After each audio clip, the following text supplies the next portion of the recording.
I'm Chad Reynolds, and this is another Blueprint Engines tech video. So today we're on a small block Ford, but this is going to apply to any engine that uses a cork set of valve cover gaskets. So one of the common things that people call about is, how do I put new valve cover gaskets in once they put a bunch of miles on their engine and perhaps they have an oil leak that they can't fix by just tightening up the valve covers? So we're going to show you the way to do that today. Here is the valve covers as they would come from Blueprint with the cork gaskets already installed. Now, there are a lot of schools of thought, but the reality is gluing your cork gasket is not only the best way to ensure a good seal, but also to make your life easier. In this particular case, this is a hydraulic camshaft you're not going to have to make any adjustments on, but if you had a solid camshaft that you were going to have to do valve train adjustments and pull these valve covers on and off all the time, this is the much easier, much nicer way to do it so that you're not always fiddling with gaskets that are loose and trying to wiggle around. So, the way that you're going to glue those gaskets is with 3M weather strip adhesive. This is incredibly strong. When I say incredibly strong, I have small block Chevrolet valve cover gaskets that are in valve covers that were put in 20 years ago. No exaggeration. They will last forever if you do it right. It's very simple. One of these tubes is a few bucks. It's the only thing you're going to need in order to glue these in, other than the hand tools to remove and install the valve covers. So you're going to take your 3M weather strip adhesive. You are going to put that weather strip adhesive all along the edge here where the gasket sits. All right. So once you've put a nice small thin bead there, it does not take a lot, but it is going to need a continuous bead. Then you're going to take your gasket and you are going to place it and line up your bolt holes.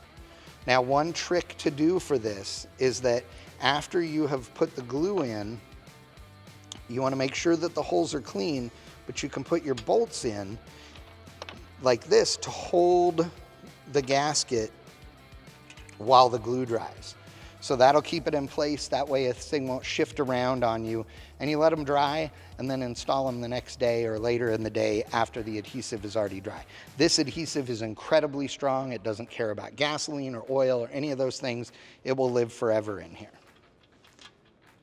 Once you've got the valve cover glued in, you can remove the bolts that you had holding it in place and get ready to install it on the engine. This is simple. All you're going to do, set it on there, put your bolts back in, and torque them to spec.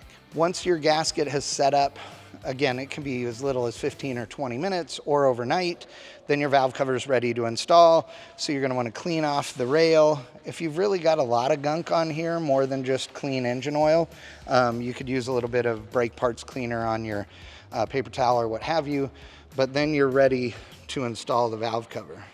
So you're going to set your valve cover on, going to use the included hardware that came with your engine. If you want to do an upgrade, one of the things that I suggest is studs and nuts. They're really nice for doing valve covers, but if you want to use the original hardware, obviously you can do that as well.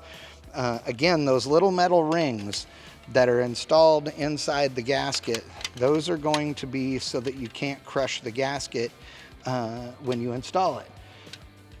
But can't is a little bit of a strong word. If you really, get crazy on these things, you can still crush them. So it's important to torque them to spec. In the case of most of the stamped valve covers at Blueprint, that's going to be 10 foot-pounds. Get yourself a small torque wrench or a calibrated elbow like I've got, and you'll be good to go and leak free.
And again, get yourself a small click type or electronic torque wrench, and you'll be able to tighten these up to 10 foot-pounds. Okay. Ta-da. Maybe we should do a little wrap up. Oh, I forgot to put breather in and everything. All right, so I'll say that and then I'll do the wrap too. So once you've got your valve cover torqued down, you're going to install your grommet. Again, if you have removed it while you were doing the cleaning and shove the breather in, it's at this point that you've completed this, you've gotten rid of any oil leak. Remember, this is a simple process. Remove your old valve covers, scrape the original gasket out, scuff the surface with some Scotch-Brite or light sandpaper. Use your 3M weather strip adhesive to run all the way around that surface, making sure that you go around each bolt hole. Make sure that your gasket still has the little metal rings in it. Set it on the valve cover, put some bolts in place just to hold it there while that glue sets up, which only takes about 15 minutes or so, but is perfectly fine overnight. Make sure the gasket is pressed down real good. Once that's done, set them back on the engine, fasten them, torque them to spec, and you're ready to go.